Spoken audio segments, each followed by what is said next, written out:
Hello, and welcome back to this week's episode of the TF Cast. I'm Willis. We're here in the solarium on the 16th of October. I'm your host, Jacob Basis. Today with us, we are very pleased to present Dylan Mock. You may have caught him performing under the name D.MO or possibly with the BDE Boys. He is the owner and operator or founder of Mock Production Studios here in town, and we're going to talk about music and we're going to talk about production, and you're going to learn all about it. Dylan, if you could introduce yourself to the audience and tell us a little bit about what you got coming up musically. Well, first off, I'm D.MO, and if we're going to have a great podcast, can I get a hell yeah? Hell yeah. Look, this is what we want to do. I want to introduce you guys to a new me, a new D.MO, but it starts all the way back when I was making music in my closet, in my mom's place, just making music forever free. That's what I'm all about, is following I'm a Christian, so I believe that, when I follow God, I'm forever free, and that's kind of my mission is to spread my faith and my love, but also my music. So a big part of my music is collaboration and being with people, meeting new people, and starting a studio and being in Mankato for the last 4 or 5 years has really elevated that music and allowed me to grow. And my music it ranges. That's a great thing about my music. I love being in different genres and being able to go into different things. And I'm just excited for this new kind of journey, this new path that I'm on with my music. So Sure. For people who might not know at all, what are your musical proficiencies? You're a vocalist for sure. I've seen you do that. Yeah, I'm a singer, rapper, songwriter, producer, engineer. I don't dance, but I'm learning.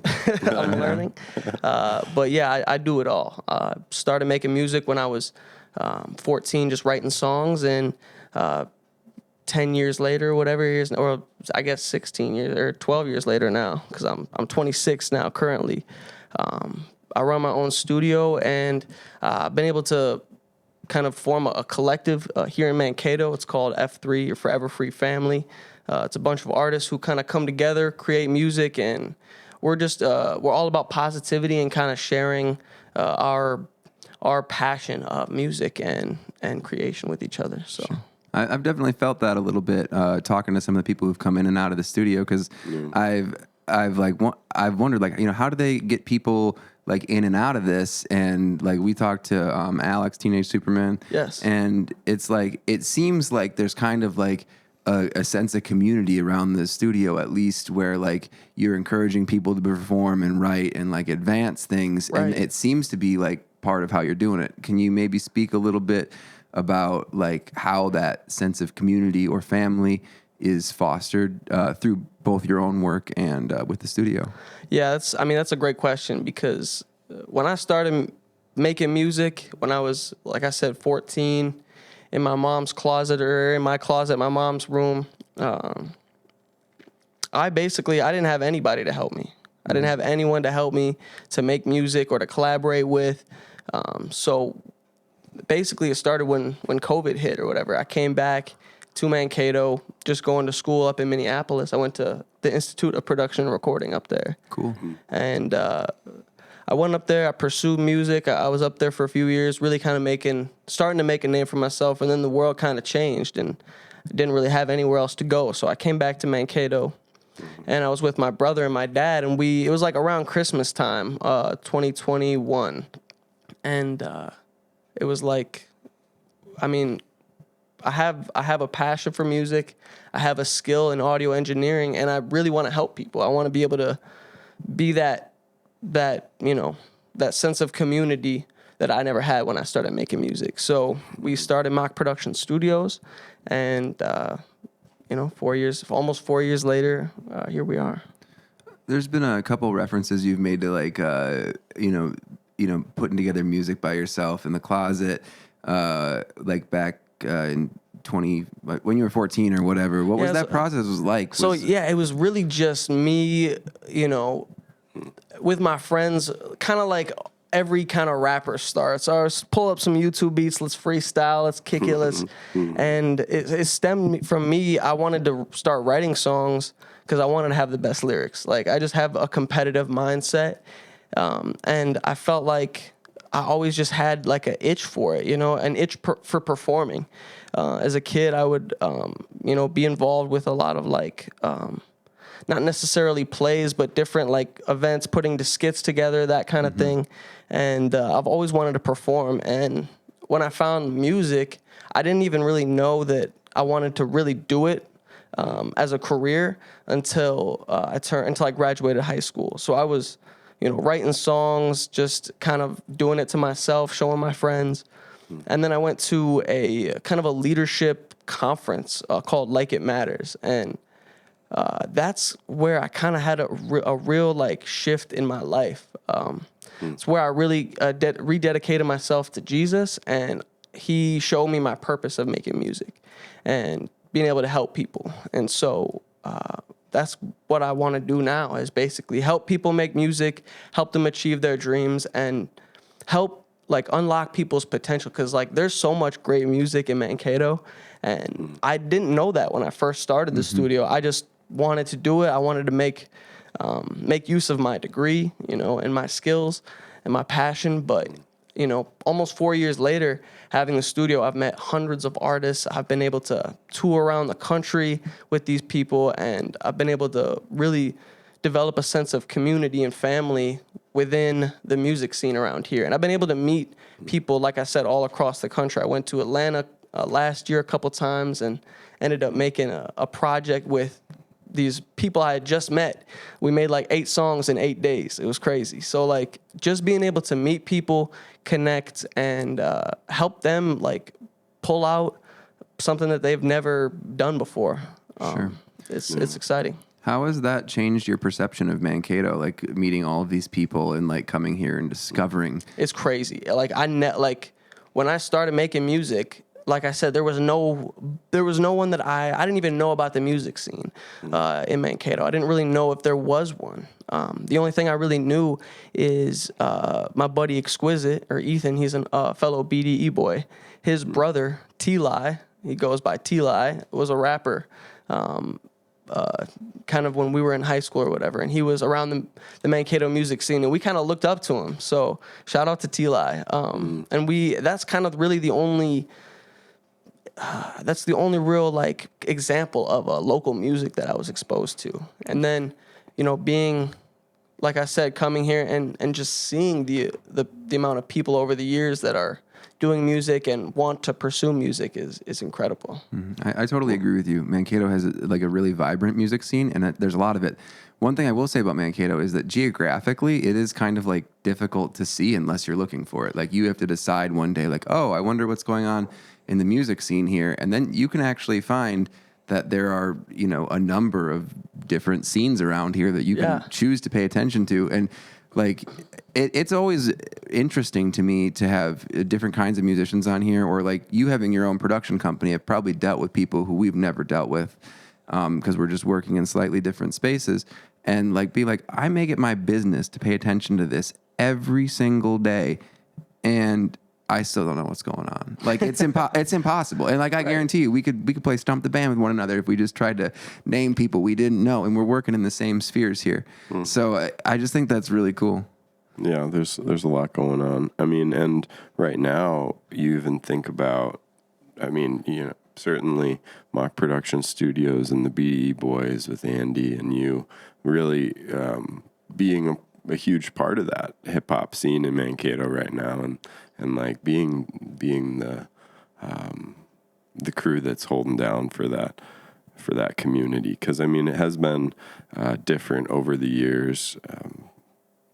People who've come before and people who may come after, different people bringing different things to the scene, and how it evolves. And like you said, things really did change up during that kind of 2020, 2021 timeline, especially for events. So wild to see what it'll be like in its next phase. But I guess I'm curious what one of those like early experiences for you was like in either like watching a show or somehow becoming exposed to like the style of performance that you like or you see yourself doing. I don't want to label it too to Right. specifically, but like, what were some of those early inspirations for you?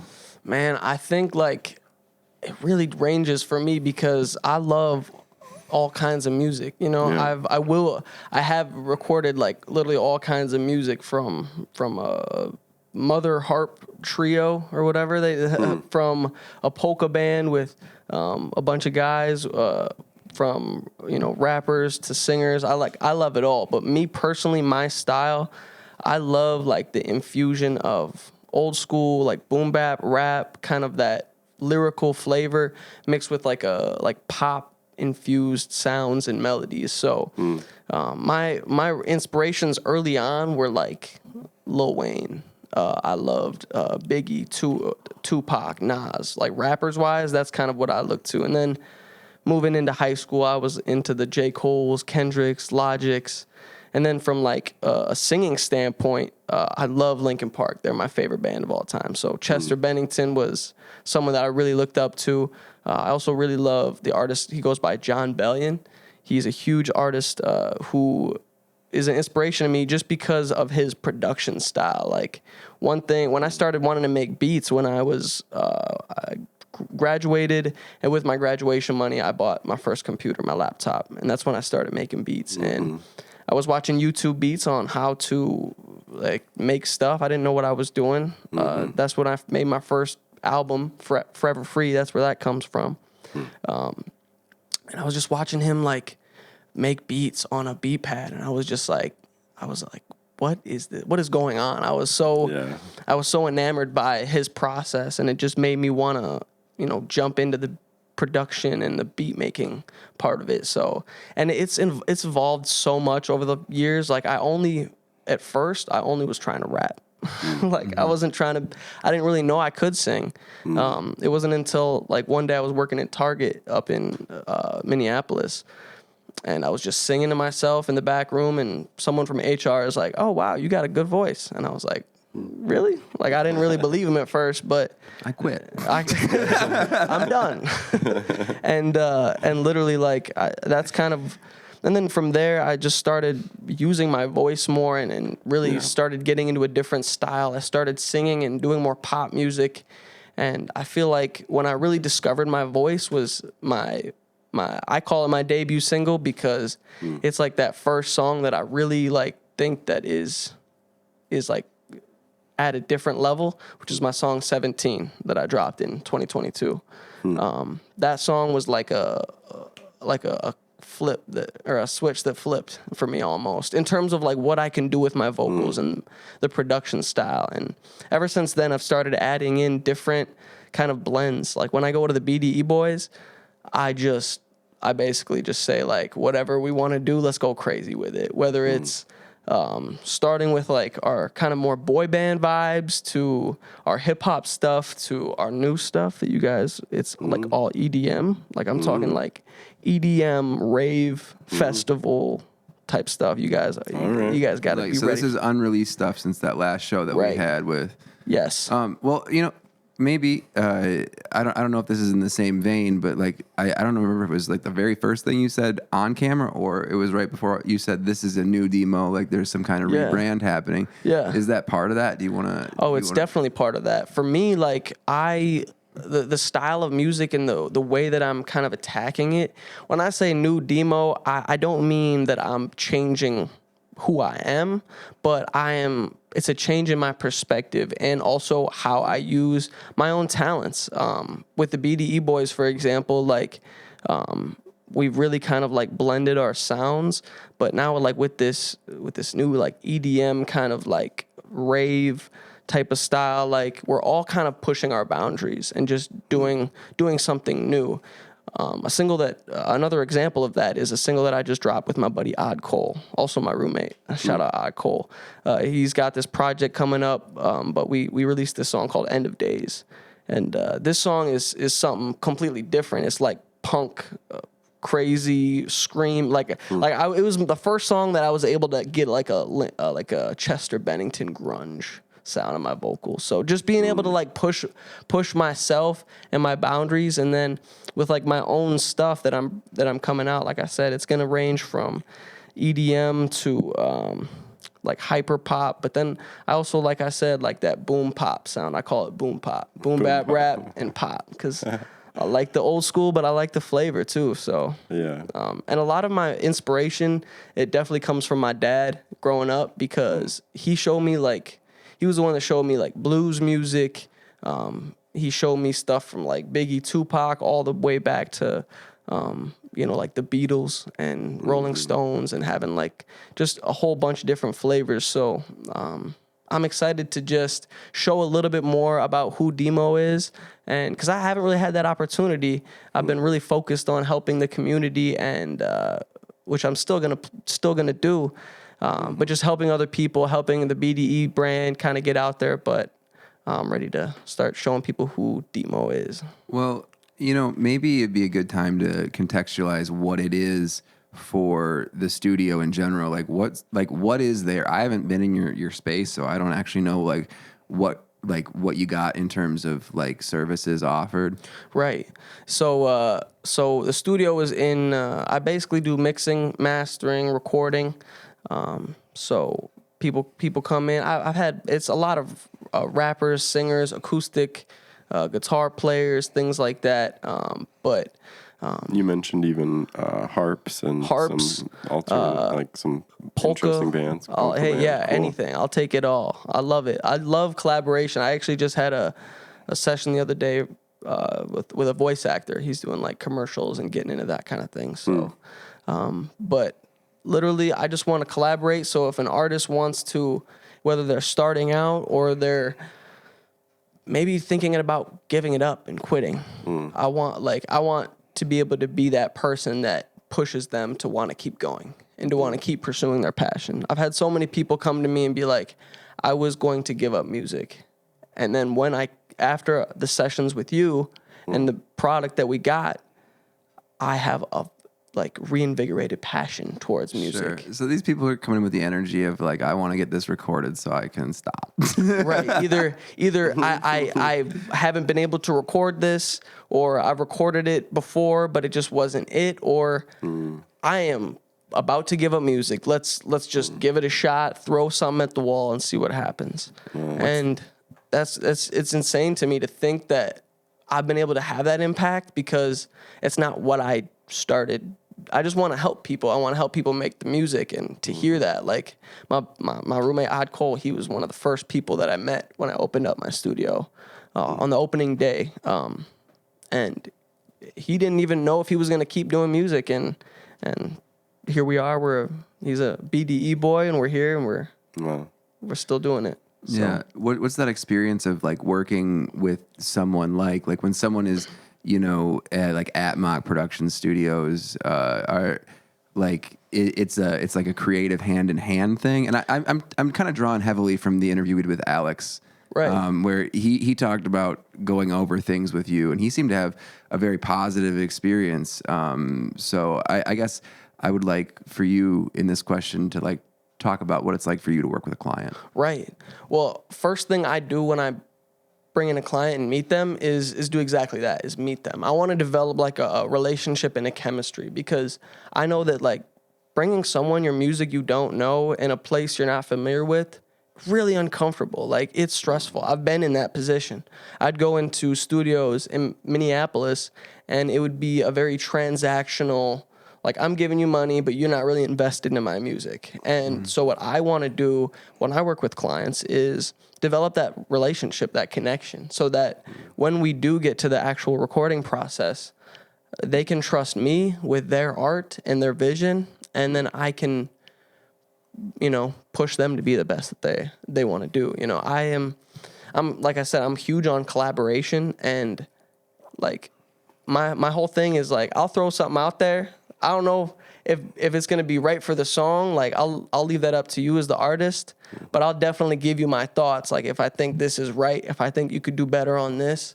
And I'm always about like positive reinforcement in the studio, because there can be times where, as the artist, you feel like in the studio session, if I'm not like hitting something, or if the producer maybe isn't receptive, then that can take the air out of that project real quick. Yeah. That has happened to me a couple of times with other producers. Like I said, where I'm just not into this thing, or maybe this session didn't go as I planned. I'm not hitting it like I want. And like as the producer, it's more than just pushing a button to record. It's all about getting the best out of the artist and to propel their vision and make it so that, you know, when they go into their car, when they're done with the session, and they play that music on the speakers in their car, that they're like, this is the best thing I've ever made. This is insane. Like, I want people to have that reaction and to want to come back and work with me. So developing that relationship with them is the most important thing. And then it's just trusting on my instincts and my ear as a producer and being able to have done so many different styles of music and to, you know, that's I really like I said, the personal relationship aspect is the biggest part. I think, you can go. What have you learned about like collaborating with people in that? I mean, either from watching it happen in the studio, other people doing collaborations, or you yourself in the weeds on those collaborations. Like, what has either really made those projects succeed, or maybe what would, in some cases, be surely make them fail? Right. I think an importance to collaboration is leaving your ego at the door. Like knowing that your voice isn't the only voice on a project. If I'm working with someone and they are bringing me their album, for example, Andrew Belts, he came to me and we did a whole project. It was a conceptual project called The Trials. And we spent like a year and a half, almost 2 years on this project. And I actually got to voice act on it. It was pretty dope. I played the judge, so if you listen to it, I'm the first thing you hear on it. Or actually, I played the bailiff. I got to correct myself. But anyways, like he brought this super conceptual idea of money versus love and the trials, the battle between the two, and then the balance of both. And what I wanted to do was just create, like I want to basically elevate his vision and bring it to life. So knowing that, you know, if I throw out an idea out there of maybe how it could sound or how he could do a take, knowing that, you know, my ego is not the most important thing in the process. Like his vision, his feelings about whatever we're making is the most important part. And that goes for everybody, every collaboration. So checking my ego at the door. And then also, I do still believe that standing on, you know, what you believe and, you know, being able to push an artist is having that at the same time, that confidence. I feel like you have to have confidence when you collaborate because, you have to know your own abilities, you know, you have to know what you bring to the table. So that way, when, you know, you're having the meal around the table, you know, I brought the mashed potatoes, you brought the steak, you brought the veggies, it all tastes good together. So, yeah, I think confidence is key when you're networking too. You know, being able to meet people. I've been able to network and meet so many different people, and it's probably the most important part in the job, in producing. Like I said, anybody can push the record button, but you have got to be able to connect with people fast, and be able to do it in a way that just is very inviting. Yeah. What have you seen that's different between the artists who are who are on a path that's working well for them versus the ones who seem to struggle kind of endlessly in the tough side of things? Like, have you been able to, from the lens of Mankato and Minnesota music and our regional artists, been able to notice anything about what a successful strategy really looks like? Yeah, I think a big part is, one, having music that connects with people and like just having like good music and a solid product. I think that's a good first step, but also like finding your people, finding the people that will ride or die for you is huge. And I think I've seen a lot of people fall into the habit of also not pushing once they've gotten to a goal. So I always try to remind people that it's the consistency that matters. And whether that's putting out music, social media. Like me, I'm still trying to master the whole social media game and the marketing game and kind of learn what's going to work best for me. And the biggest thing in that world is consistency. And just like, anything in music, the reason I've been able to maintain a good reputation is just that I'm not going to stop doing it. I'm just not. Like music is something that I'm just always going to do. I would do it if nobody heard it. Like if nobody was listening to my music ever, I would be doing it. I would be making music and I would be having a great time doing it. But I think it's just about finding your people out there that will ride for you, that will come out, go to your shows, support you, and to just know that like you can't stop. If you stop, you're not gonna progress. You're not gonna keep going forward. So whatever that means, whether it's something small day to day or big steps, to just keep going. So yeah, I think that's important. What are these other, like, I've kind of through this conversation and other ones like perceived this like wider community aspect, but what are some other things you just do in the community? I know you mentioned like thing at JD's Hideaway, but it seems like there's other opportunities that are kind of like maybe not specifically through this project, but like orbiting it. Are there any things like that you can talk about? Yeah, I have. The open mic spotlight at JD's Hideaway. I also have a show coming up on the 26th of October. It's a Halloween costume party. It's a brain freeze event, so shout out to him for throwing it on. But I'm also just in the community with, like I said, I'm involved with my faith, so I'm involved in different communities and around the. I was huge into Young Life. I don't know if you guys have heard of that. Young Life was huge for me growing up, and it's something that I'm still passionate. It's just an organization that gets high school kids together and just create a positive atmosphere, relationships, an outlet for them. So that's something I'm really into, and also just like I said, the creating good relationships like musically. I've always wanted to like reach out and do something with like I went to Mankato West here, so I always wanted to do something with them. I haven't found what that is yet, but I want to be able to provide like help to people who want to do music but they just don't know how. So that's something that I'm really, really excited about. But in the meantime, I have a show coming up, like I said, on the 26th. Definitely come out and see that. I'm going to have a lot of new music, a lot of new stuff that I'm going to be doing, which I'm excited about. Can you talk about the open mic a little bit? What's the format? How often does it happen? Yeah. So the open mic is something we do. It's like the second Saturday of each month. We give artists like 2 songs, unless, there's more time available. We usually we do sign up at 6:30 p.m. and we do 7 to 10 for performances. And I love to give artists a platform to be able to do something, even if they're just starting out and they're like, I only know how to do covers or karaoke.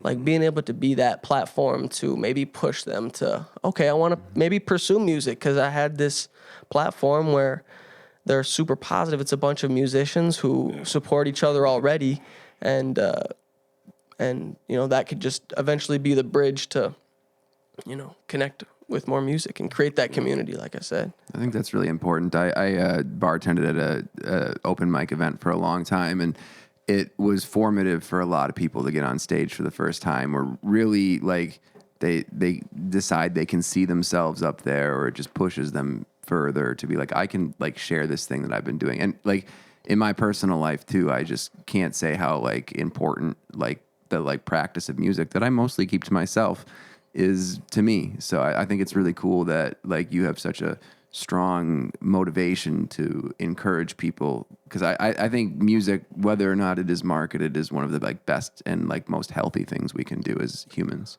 Yeah. It's a huge way that we can connect. It's one of the most universal languages out there, in my opinion, that you can, I can connect with an artist in the studio who makes music that in a completely different language, but I can connect and create with them because we both have a passion for music. And the same thing goes for being out in the community and doing this every month. Is I just want to give artists a platform and really create that that vibe and that energy. I love performing also too. You know what I mean? Like it's something that I feel so natural and so comfortable on stage. I don't really feel jitters at all. I don't really like get nervous. I just love doing it. And I love being able to show the new stuff that is, you know, coming out and also, you know, stuff that people have enjoyed in the past, like all the BDE stuff that we've been able to do. So it's so fun. Performing is amazing, and giving people that platform is important to me for sure. Absolutely. How do you start like writing a project, start working on something? Being a producer and studio engineer, do you come from it with with that mindset, or do you have other sort of creative paths to getting stuff down on paper, down into the DAW, recorded, however it might be?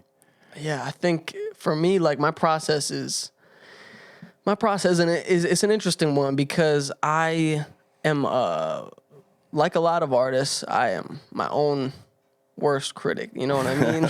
Like, I just am. But I like to start trying to find inspiration in things that are around me, things that I enjoy.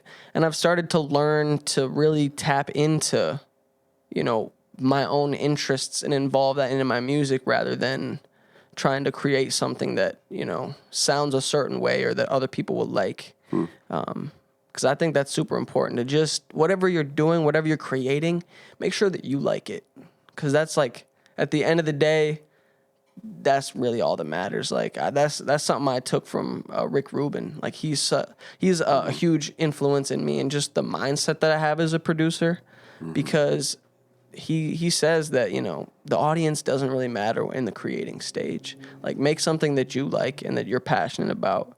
And for me, my process in writing, I usually start with trying to get a melody or something like that when I hear music. Whether it's a beat on YouTube or my friends playing guitar. I used to only first start with like the rhyme and the lyrics and that kind of stuff. And I still do sometimes just like write poetry without any beat or any music, just to kind of like, I'll get like a bar that pops into my head and that will be just something that I put down. But now it's often a melody that kind of inspires you. Right. Now it's a melody, and it's more of a structure of a song that I'm hearing. That really, and I think that's a huge reason of why I feel like my music is elevated, because now that I have this producer mindset, I have a different mindset in how I build a song. I'm really looking at it from a macro perspective of, you know, usually starting with like a chorus so that I have the idea or the framework of a song first. And then I attack, okay, what's the story there? How am I trying to build it? What do I want the climax to be? I'm thinking of all of these story elements, not just what are my lyrics to the song. Because there's a lot that goes into making something that people want to replay over and over and over and over again. Even if it's like 5 minutes long. Like I feel like I've been able to, you know, like my song 17, for example. That's like 4 minutes and like 33 seconds or something like that. It's a long song in today's landscape of people wanting like 2.5 minute songs. Yeah. But what I was able to do with the production and the switch ups and beat chops and things like that, I'm able to, you know, incorporate all of these elements that I've learned as a producer into writing the song. So a lot of times I will think about a lot of these production aspects in the writing process, so that when it does come out, when I'm finally ready to record, everything's ready to go. I mean, but on the other hand of the process, like I don't have the luxury of a lot of people. And when I say luxury, like I think that people almost don't realize that when they prepare something in the studio and then bring it in, they have time to practice. And I view that as like, that's really important, that preparation. But sometimes I don't always have that preparation. I'm just throwing things out there. I have my own studio, I have my own space. So my process is organized chaos. That's how I would say. It's organized chaos for sure. Yeah. Yeah. Are there any like in the weeds production tips or strategies that you've been working on in the studio recently? Like mixing technique that you learned, or that's a great question. Recording. I'm always trying to like continue to improve my mixing skill. You know, I'm like I said, I'm my own worst critic. So, you know, I'll always tell you what I think I could have probably done better on any of my music. But I've learned that less is more when it comes to mixing and production. Like, not putting 1,000 plugins on something, not putting 1,000 reverbs on a track to get it to sound, you know, like a church or something like that. You know, like to make it sound like, if you want something, I'm a minimalist. I think I've become in my production style, in my mixing. I've learned, and I'm always kind of shuffling around like my whole setup and my actual like vocal chains and things like that. But I've just learned to maybe use a couple less compressors than I used to, or, you know, just really focus on like the raw feeling of the song, for sure. Even with like reviewing a song and all of its components, I'm sure, like soloing stuff and being like, how can we make sure that the message is actually being expressed rather than getting lost in the chaos of all the sounds, because it can be easy to really distract more, to get lost in the sauce, as they say. You know? Like, especially working with other people, I've learned to like how to, I don't know, work through a like really problem solve. That's another big thing with producing, is like you have to know how to problem solve and get around something or figure out the best way to do it. You know what I mean? There's no one way to do anything in music. You know, it's always kind of trial and error, as I've found. So I think just a big part of it is willing to be open to making like mistakes. I was just working on this project with my brother. He goes by Jacob Mock. Just put out a song called Hell in the Headlights. And it was funny because we were just moving around stuff, chopping up the beat. And, you know, I was like moving stuff and ended up playing it. And it was just like happy accidents end up happening. And that stuff happens all the time in sessions where, you know, I'm chopping up a beat or I'm putting settings on something and an artist is like, wait, whoa. What'd you just do there? Yeah. What was that? That was magical.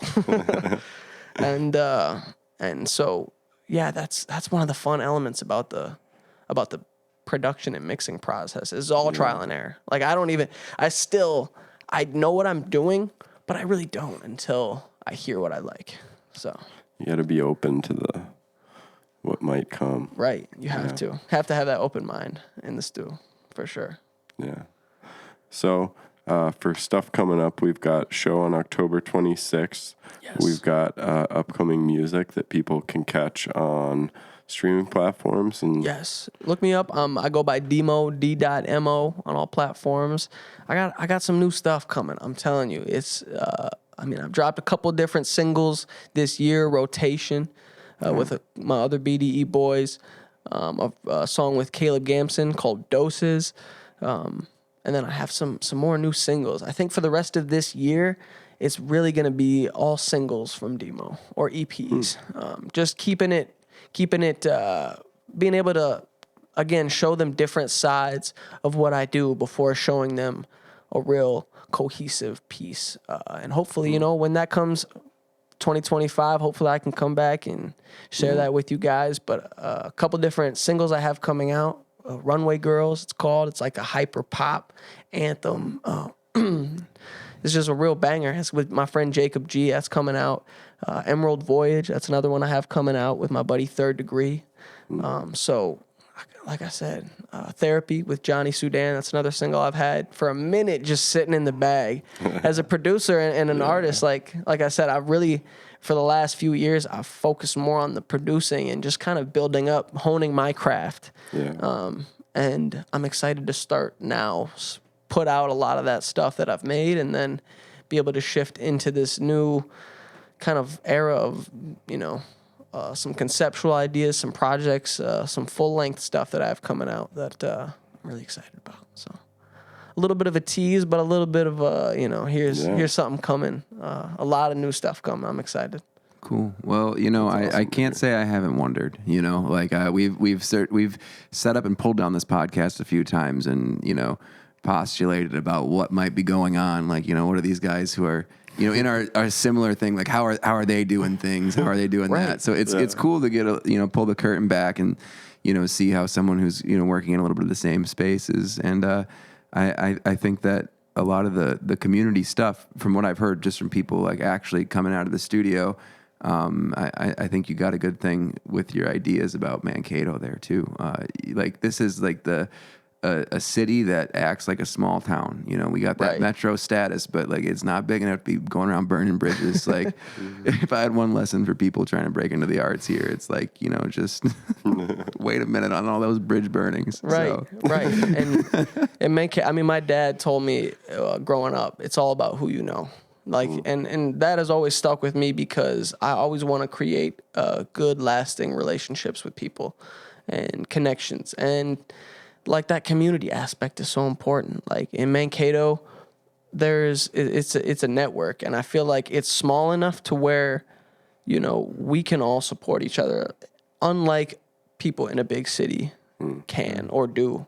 You know, you go to other big cities and there's not a real sense of community like I feel like is growing in Mankato. And still, there's a lot more that can be done in Mankato. For sure. You know, with not only, you know, bringing more venues so that artists can have, you know, more platforms to perform.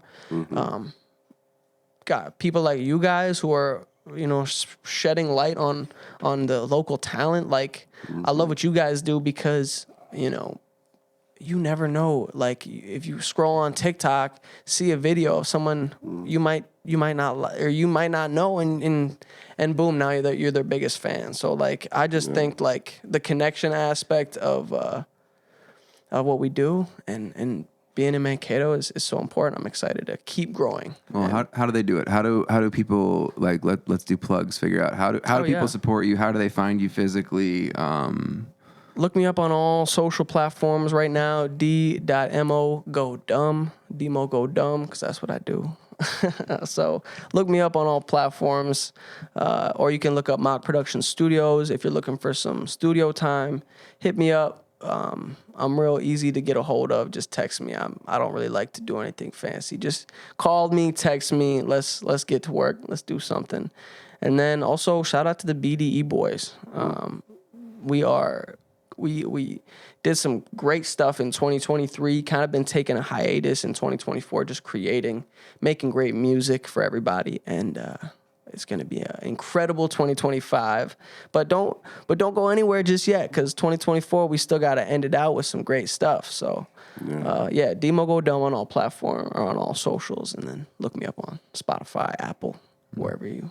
Well, thanks for coming on. It was a great conversation. Thank you, guys. Yeah, excited for the upcoming music and shows, and go check out that show. That all show the rest of it. on the 26th, Halloween show at JD's Hideaway. Go check that out. Sweet. Yes, sir. Thank you. Thanks, guys.